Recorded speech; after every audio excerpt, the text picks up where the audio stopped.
एक तोप ऐसी भी जिसका नाम सुनते ही दुश्मन युद्ध से भाग जाया करते थे।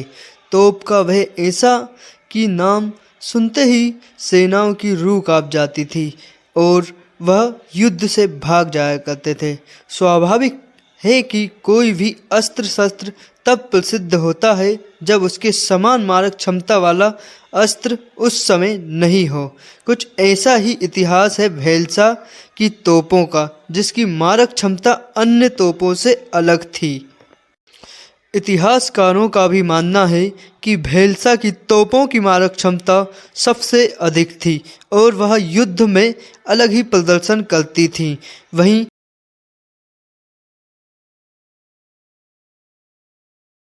वहीं इतिहासकार गोविंद देवलिया जी क्या कहते हैं इस तोप के बारे में, आइए जानते हैं। भेलसा की तोप जो थी सर, जिस मतलब नाम सुनते से ही भेलसा की तोप का दुश्मन रण छोड़ के भाग जाया करते थे, उसके बारे में सर थोड़ा बताएंगे। बिल्कुल आपने ठीक कहा है। भेलसा की तोप की मारक क्षमता बहुत ज़्यादा दूर तक की मारक क्षमता थी। इसी वजह से ये कहावत प्रचलित हो गई थी।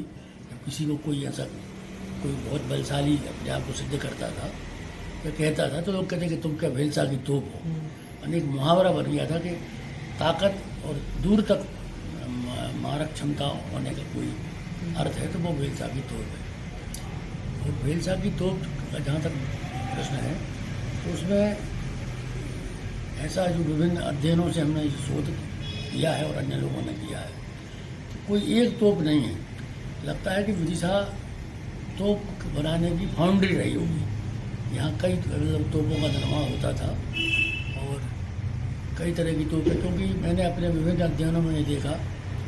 एक ग्वालियर में जयविलास पैलेस के सामने जो चौराहा है वहाँ एक तोप रखी हुई है, उसको भेलसा की तोप कहा जाता है और स्थानीय निवासी सब उसको भेलसा की तोप ही कहते हैं। जयपुर के पास आमेर और नाहरगढ़ दो पहाड़ियों पर जो किले बने हैं, नाहरगढ़ के किले में जो तोप रखी है बहुत विशाल अच्छी बड़ी तोप है, उसको भी कहते हैं कि ये भेलसा की तोप है। बगल में मुंगावली है गुना जिले में, मुंगावली में भी दो तोपें हैं, उनके नाम है कड़क और बिजली। उन तोपों को भी बारे में वहाँ ये कहा जाता है कि ये विदिशा से बन के आई थी, भेलसा की तोप है।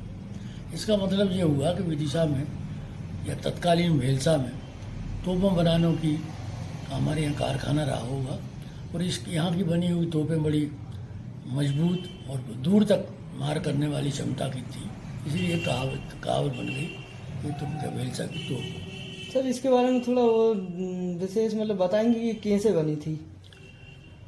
अब कैसे बनी थी कि तो जैसे तोपें बनती वैसी बनी होगी और उस समय का कोई ऐसा कोई प्रमाण नहीं है कि कैसे बनी थी। बहुत स्वाभाविक है कि ये लोहे की या किसी भी धातु की जो कोई चीज़ बनाई जाती तो ढाल के ही बनाई जाती है, तो वो ढाल कर बनाई गई होगी।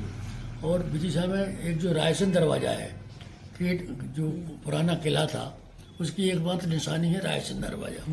बाकी तीन दरवाजे तो मिट गए, किले की दीवार जो क्षतिग्रस्त हो गई, अब तो कहीं दीवार ही नहीं बची है। तो रायसन दरवाजे के बारे में दो मिथक हैं।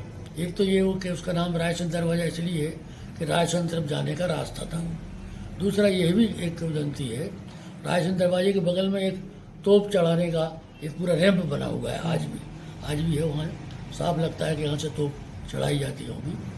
तो ये दूसरा मिथक ये है कि उस जो रैंप बना है वहाँ ऊपर एक तोप रखी थी। तोप तो हम लोगों ने तक देखी है कि वहाँ तोपें रखी रहती थी। तो जो वो तोप रखी थी वो तोप अपनी मारक क्षमता में रायसेन के किले तक प्रहार करती थी, इसलिए भी एक किस्सा बना कि भेलसा की तोप हो गया। तो मतलब इतनी दूरी तक सीधे सीधे आज रायसेन 32 किलोमीटर है करीब। यदि हम एरियल दूरी देखें वायु की तब भी 15-20 किलोमीटर तो होगी। तो 15 किलोमीटर दूर तक जो तोप मार कर रही हो, ऐसी मिथक है, चर्चाएँ जनश्रुति है। तो इसलिए भी ये कहावत चल पड़ी कि तुम क्या भेलसा की तोप हो।